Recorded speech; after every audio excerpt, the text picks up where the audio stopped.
Cordial saludo. Bienvenidos de nuevo a este su espacio de temas y problemas literarios. Yo soy Sundiata Keita, escritor, actualmente representante por el subsector de escritores independientes dentro del Consejo de Literatura en el distrito de Medellín, así como también miembro fundador del colectivo artístico Episteme Colombia. Este programa va a ser muy especial porque vamos a combinar dos ejercicios, ¿no? Por un lado, frente al contenido de forma, al contenido de estructura, vamos a valorar algunos elementos importantes para precisamente el abordaje de la novela desde la perspectiva del escritor como desde el lector. Es decir, vamos a hablar fundamentalmente, no porque sean los únicos, porque hay más, pero de tres elementos importantes, cruciales, fundamentales a la hora de evaluar una novela, tanto en cuanto estamos en el proceso lector como cuando la estamos nosotros generando. Esto porque es importante saberlo, porque muchas veces determinadas técnicas y determinados principios que usamos a la hora de escribir una novela obedecen a situaciones y obedecen a percepciones internas que tenemos. Digamos, lo más importante, vamos a poner el ejemplo de un escritor X, es el preciosismo en el lenguaje, pero puede que eso no le dé fuerza a la trama, puede que no ayude a que conecte con los personajes el lector, que finalmente es el destinatario, ¿no? El público, el auditorio es el destinatario de la novela, y puede que sencillamente quedarse en ese aspecto que al novelista le puede parecer muy importante, pero desconoce otras cuestiones, ¿no? Entonces, fundamentalmente es importante eso, conocer qué es lo que genera ese vínculo y esa retroalimentación que esperamos tener como escritores y los que concretamente están escribiendo novela, esa retroalimentación que pueden tener del público, teniendo hoy en día en cuenta la gran difusión y dispersión y medios de canales digitales mediante los cuales casi en tiempo real que pueden recibir ese feedback, ¿no? Entonces, el primer factor, por decirlo así, tiene que ser el adecuado manejo tanto del conflicto principal como de las subtramas que se derivan, ¿cierto? En la segunda parte del ejercicio es, sin, por supuesto, abordar la complejidad de esa novela, eh, que prácticamente eh, marcó un antes y un después en esta dinámica. No nos referimos a dinámica pues de la historia, ¿no? De la población eh, afroamericana, concretamente en el contexto de los Estados Unidos. No es otra novela, sino Raíces de Alex Haley, un escritor norteamericano. Acá en Latinoamérica se conoce más como la de Kunta Kinte, ¿no? Eh, digámoslo así, pero nombres raíces. Entonces vamos a ir viendo los distintos puntos que tenemos y conectándolos un poco, porque esa novela merece un análisis, por supuesto, más extenso aparte, pero la tomamos como modelo de fondo para este ejercicio. Entonces, primero, el adecuado manejo tanto del conflicto principal, que es el eje de impulsión de la novela, la trama principal que sostiene a las que se derivan de allí. Piense usted en un núcleo, o mejor aún, piense usted en una especie de este modelo concéntrico de ondas, cuando usted deja caer un objeto y se van expandiendo unas ondas en un estanque, igualmente sucede. O sea, esa irrupción, ese objeto que cae, desde el primer centro donde van saliendo esas ondas, ese es el conflicto principal. Y usted ve el fenómeno, lo ve en lo físico, las ondas no salen, digamos, de una manera caprichosa, cada una por su lado, marcando una figura geométrica distinta, sino que siguen una trayectoria circular. Entonces es una manera de tener una comprensión visual de este concepto. El conflicto principal obedece a un modelo nuclear, a una expansión. Las ondas concéntricas que acabamos de decir es el eje de impulsión.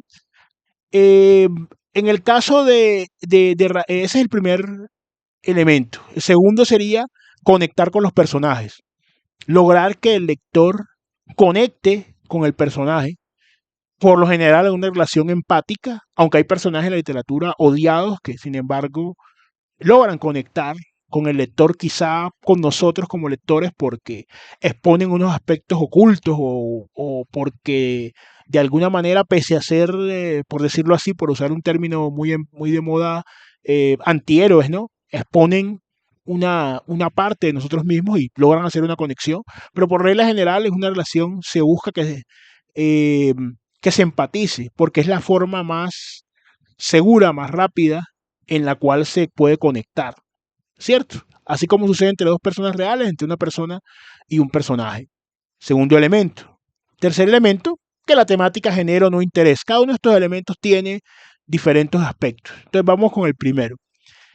Evidentemente, ¿no? Cualquiera que haya leído la novela de Raíces, que se recomienda mucho hacerlo porque tiene una gran cantidad de recursos. Recordemos que el mismo Alexander Halley en la novela dice que no es una novela histórica como tal, si bien él narra en una parte ya al final cómo obtiene los datos de, digamos, estos barcos de secuestradores de personas esclavizadas que venían acá a América, ¿no? Él cómo logra toda esa información, de dónde partió el barco, después cómo aprovechando pues la organización del sistema de archivos norteamericanos, rastrea su propia genealogía, tiene que ver con eso. Pero entonces, ¿cuál es el eje de impulsión? La libertad, por supuesto, la lucha por la libertad. Pero para que ese eje de impulsión pueda tener lugar, para que esa piedra caiga en el estanque y genere las ondas, tiene que haber una pérdida de la libertad, porque de otra forma no podría generarse el conflicto. Todo lo que sucede, primero el autor nos muestra el contexto para entender mejor, porque el personaje cuya psicología e historia más se explora es Kunta Kinte, por decirlo así, el patriarca fundador en América de la dinastía de los Quinte, que sigue, como veremos al final y como vemos al final de la novela, sigue subsistiendo en África, pero el patriarca sobre todo, porque también entre otras cosas era el hijo mayor, que es secuestrado, que es Kunta Kinte, el hijo mayor de Omoro Quinte, muestran su contexto geográfico, sus valores, sus influencias, su historia de vida, sus pensamientos. Vemos que hay un proyecto de vida, él tenía el proyecto de vida de expandirse, de viajar como sus tíos, ¿cierto? De ir a Timbuktu, de ir a la Meca, de expandir un poco su mundo cuando ya después de un tiempo de haber pasado los ritos de madurez, pues tan frecuentes en África, y haberse convertido en un hombre como tal, pero ese proyecto de vida es cortado. Es cortado porque él es secuestrado en, en África, en Gambia, y de ahí es traído a los Estados Unidos, pues, en calidad de esclavizado. Entonces, durante todo la novela, ese es el conflicto, la lucha por la libertad. Entonces, cuando él pierde la libertad, primero hay una etapa en la cual él no está adaptado a esa sociedad, no comprende, por ejemplo, cómo otros negros pueden vivir bajo ese régimen, porque él nació siendo un hombre libre y no comprende esa forma de vida que tienen ellos allí, sometidos pues en esas sociedades racializadas y esclavistas, cómo ellos pueden subsistir así. Eh, Trata de escapar en múltiples ocasiones. Cuando él llega, la primera forma pues de recuperar la libertad tiene que ver con eso, ¿no? Con el escape, con la huida. Sin embargo, es capturado en la última vez que se registra, por lo menos oficialmente, que escapa, le cortan medio pie, lo que le imposibilita. Eso genera además que la primera persona pues que lo compró cuando él llegó pues esclavizado, se lo venda a uno de sus hermanos y él queda limitado en sus intentos de escapar porque le falta medio pie. De allí se va relacionando, viene otro momento donde él se va siempre pensando en ese paralelo tiene ese conflicto, explora mucho la psicología de Kunta Kinte. Por eso le digo, vamos a igual a volver, porque es interesante inclusive verlo capítulo a capítulo. Digamos que él tiene una historia aparte, es el personaje cuya psicología más se explora profundamente. Ese primer conflicto entonces con la libertad tiene que ver con el tema de la huida y después con el tema de la coexistencia, ¿no? Por decir, él no deja su parte africana, esa escena pues que se ha hecho icónica. Aquí hay que hacer un paréntesis que esa novela tiene por lo menos dos adaptaciones. Tuvo una novela que se publicada en el 76, la serie del 77, 78, si mal no recuerdo, que fue pues, la serie más famosa. Cuando usted ve la portada del libro, tiene esa icónica escena, pues, digamos, eh, eh, desgraciadamente icónica escena, cuando él está esclavizado en el barco y lo tienen engrillletado. Usted mira la portada y ahí aparece en la portada de ese libro, por lo menos del primer ejemplar que yo lo tuve, porque ese libro mi papá lo tenía, entonces yo lo pude leer a una edad relativamente temprana, la primera vez que lo leí, y allí se ilustra esa situación. Entonces, luego de eso, de ese conflicto que se da allí, que es el conflicto principal, entonces no es solamente la historia de Kunta Kinte, porque esa historia se corta cuando su hija Kissy es vendida. Ya el autor no dice más nada ni quedaron más registros de qué sucedió con él y con su esposa, pues la madre de Kissy, que era cocinera en la casa grande. De todas formas, vemos que el conflicto con la libertad, por la libertad, perdón, continúa con Kissy, que primero tiene un conflicto con su identidad, porque pese a que es una niña esclavizada, tiene, por así decirlo, una relación en su mente, ¿no?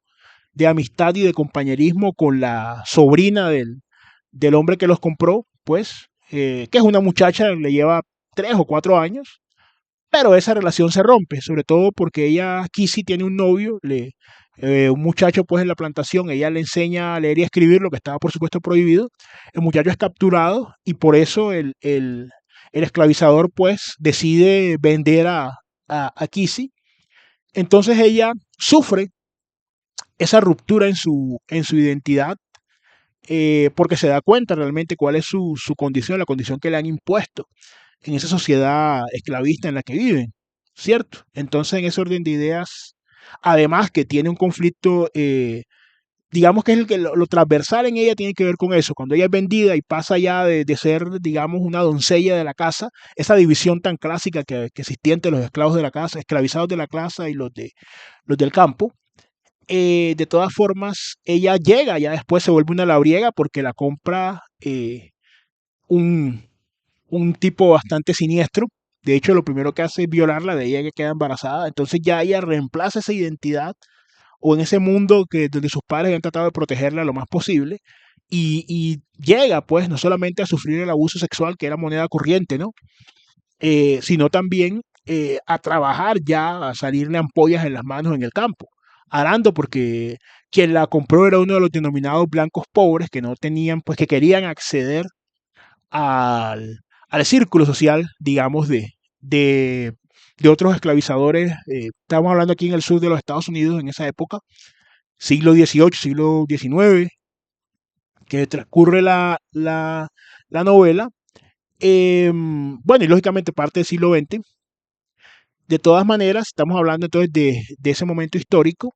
Allí, si vamos viendo, el conflicto principal que es la lucha por la libertad se mantiene. ¿Qué es lo que hace Kissy para conservar la libertad? Como su padre Kunta Kinte, de hecho el nombre de ella es africano, significa siéntate o quédate quieta, porque las hijas de su madre, de Bel, había tenido 2 hijas antes y las dos las habían sido vendidas, las habían separado. Por eso Kunta le pone ese nombre para consolar a Bel y decirle que Kissy siempre va a estar con ellos.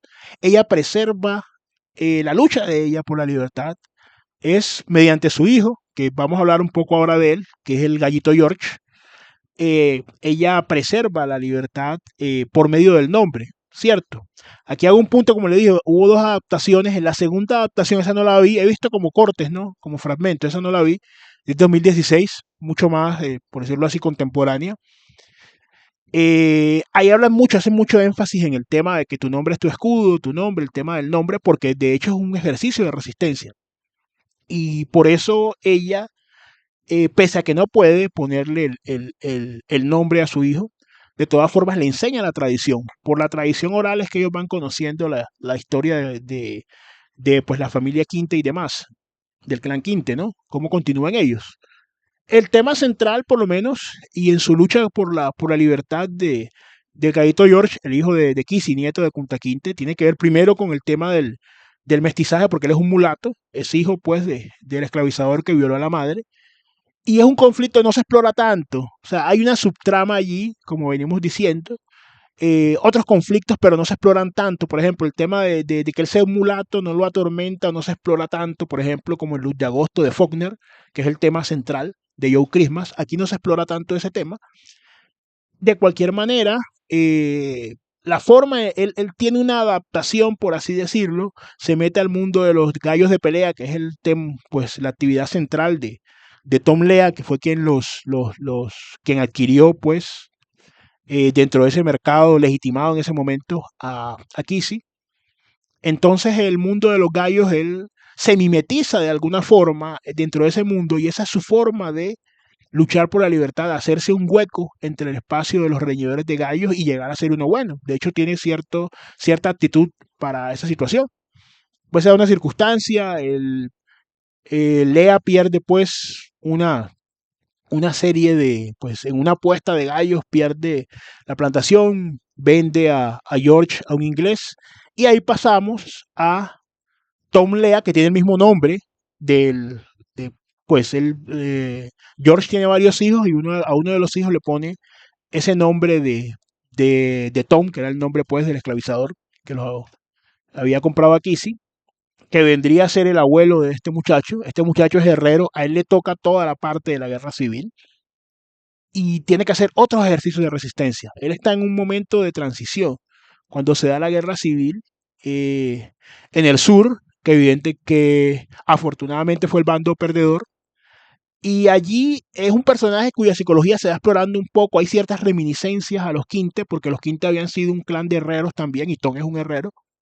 Y vemos que es un personaje que tiene que comenzar a preservar la identidad y todos ellos se van contando la historia de cómo Kunta Kinte de dónde vino, que fue capturado un día que iba a hacer un tambor, que le cortaron un pie, todo eso se va transmitiendo y más adelante en las generaciones que vienen ya vemos unos procesos de adaptación que son digamos los más cercanos a Alexander Halley, que desciende pues de Kunta Kinte. Entonces, ese es el primer aspecto muy bien manejado. Hay una coherencia completa, pese a que es un relato, pues construido a pesar de una tradición oral familiar y de unos datos oficiales. Es un relato construido de una ficción, aunque hay hechos reales que lo soportan, pero el conflicto principal nunca se diluye. Hay otros conflictos, por supuesto. Cuando usted lee la novela los encuentra, pero todos van en una perfecta sincronía con el conflicto de la lucha por la libertad y esa historia familiar que se vuelve una historia grupal, ¿no? De todos nosotros, por lo menos como afrodescendientes. Ahí pasamos al segundo, ¿cómo conectamos con los personajes? Pues, evidentemente, ¿no? Cualquier persona razonable y con sentido común, más allá de una empatía cursi o no, conecta con el personaje de Kunta Kinte, porque muchas veces, en muchas ocasiones en la vida, eh, no de esa manera tan brutal, por supuesto, pero nos vemos constreñidos a circunstancias que quizá no quisiéramos para nuestra vida, de alguna manera. Y el tema de la libertad es un tema universal, pues a diferentes niveles, a diferentes escalas. La lucha que él tiene, la manera como mantiene su tradición, eso hace que se empatice con Kunta Kinte, que se conecte con él desde lo racional y desde lo emotivo también, salvo uno que otro loco colgado, como dicen en algunos países, que de pronto simpatice con ideologías de extrema derecha que de hecho se están renovando, pero ese es tema para otra discusión, para otro espacio. De resto, si uno está bien de la cabeza, pues no va lógicamente a simpatizar con estos secuestradores y con estas personas, pues que por su prejuicio quieren de pronto continuar esos estereotipos. Entonces, evidentemente, se simpatiza con Kissy, por ejemplo, también, desde el plano ya, digámoslo, mucho de la mujer, ¿cierto? El tema del abuso, el tema de haber perdido a su familia, el tema de tener, pues, que criar a ese hijo solo y sacarlo adelante, se empatiza con Kissy porque se dan cuenta cómo el personaje madura, ¿cierto? Cómo sostiene, cómo se convierte en una columna, en una espina para esa familia, espina dorsal.